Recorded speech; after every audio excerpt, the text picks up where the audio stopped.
श्री हरिवंश, राधे राधे, हरे कृष्णा।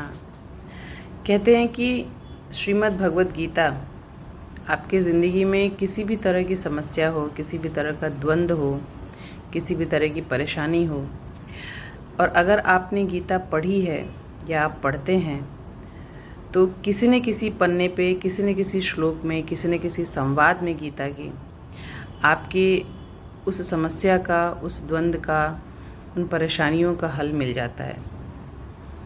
गीता एक मैनुअल है मनुष्य की ज़िंदगी को चलाने के लिए। जैसे किसी भी इलेक्ट्रॉनिक चीज़ें हम खरीदते हैं तो उसके साथ मैनुअल मिलता है जो दिखाता है कि चीज़ों को इंस्टॉल कैसे करना है, फंक्शन कैसे करती है, ख़राब हो जाए तो ठीक कैसे करते हैं। उसी तरह से श्रीमद् भगवत गीता इंसानी ज़िंदगी का एक मैनुअल है। वो आपको बताएगी कि आपको इंस्टॉल कैसे होना है, मतलब अपने आप को तैयार कैसे करना है, फंक्शन कैसे करना है, चलना कैसे है, और ज़िंदगी में कभी ऐसी कोई विषम परिस्थितियाँ आई और अगर आप लड़खड़ा करके गिरे तो फिर उठ करके संभलना कैसे है।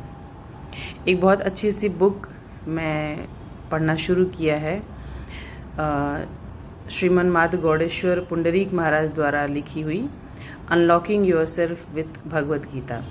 भगवद गीता के सभी श्लोकों को अलग अलग चैप्टर में और अलग अलग विषयों के द्वारा, एग्जाम्पल्स के द्वारा महाराज जी ने बहुत अच्छे से समझाने की कोशिश की है। तो पहले अध्याय में महाराज जी ने ये बताया है कि अर्जुन और कृष्ण के बीच का जो संवाद होता है, और कृष्ण पहले अध्याय में बिल्कुल भी नहीं बोलते हैं।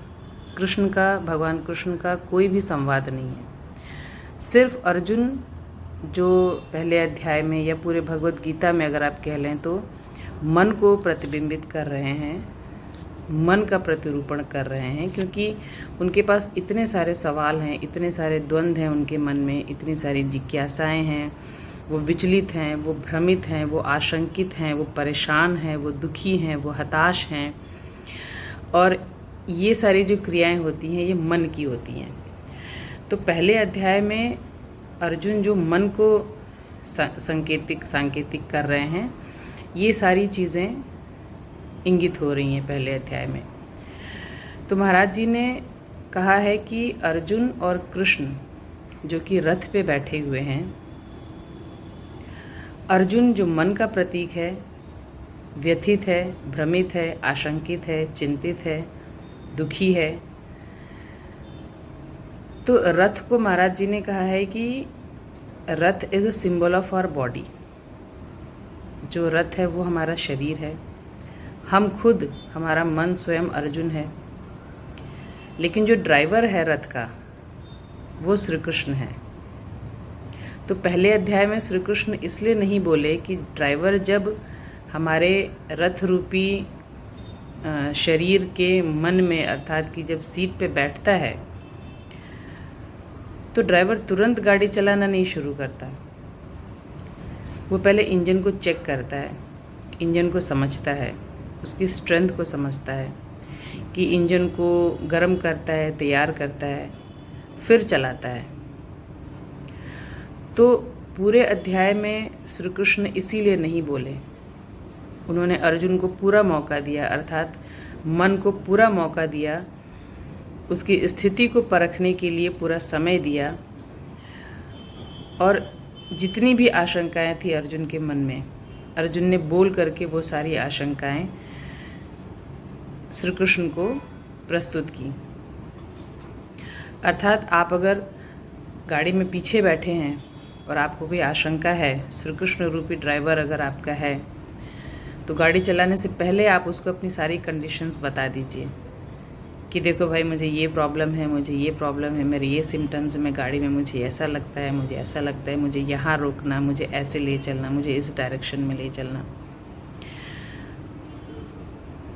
तो श्री कृष्ण जो हैं, पहले अध्याय में महाराज जी कहते हैं कि after all Shri Krishna is the supreme power, he is the supreme God.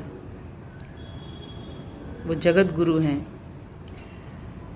और हम सब इस धराधाम पे सिर्फ और सिर्फ अर्जुन को ही प्रस्तुत करते हैं, क्योंकि जिस तरह से अर्जुन व्यथित हैं, चिंतित हैं, उसी तरह से हम भी अपने जीवन में चिंतित रहते हैं। तो अर्जुन को यहाँ पे मन और श्री कृष्ण को इंटेलेक्ट बताया गया है कि मन और विवेक के बीच में सदैव से द्वंद्व होता चला आया है। मन कहता है कि मैं ये सोच रहा हूँ, लेकिन विवेक कहता है कि नहीं, ये सही नहीं है। लेकिन अगर आपने अपने मन के ऊपर कंट्रोल नहीं रखा है तो ऑफकोर्स विवेक वहाँ पे काम नहीं करेगा। लेकिन अगर आपने विवेक को कंट्रोल दिया हुआ है अपने मन का या अपने माइंड का, तो आपका मन कुछ भी सोचे, लेकिन विवेक कहता है कि नहीं, मन को सोचने दो, ये गलत है, ये सही है, मैं यही करूँगा। तो विवेक को कंट्रोल करने के लिए या विवेक को अपने माइंड को एम्पावर करने के लिए या विवेक को स्ट्रेंथन करने के लिए,